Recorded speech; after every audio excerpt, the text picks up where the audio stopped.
bad right there. So what I do is I get my depth into there and my tension, and she's pronated, and then I bring her into supination.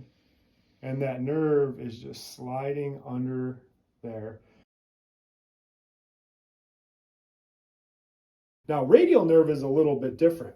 Radial nerve will present first with some lateral elbow pain. What happens is the radial nerve comes down through here. So a lot of times people will present with some pain in the tricep back through here, and they'll have lateral elbow pain.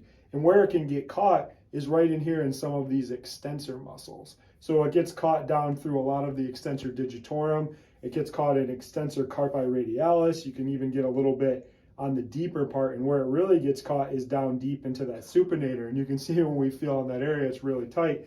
And a lot of times the client will actually say that they get some numbness and tingling in the web of the hand. So radial nerve will present with some numbness and tingling down through there as well. The biggest nerve in the upper extremity, the radial nerve.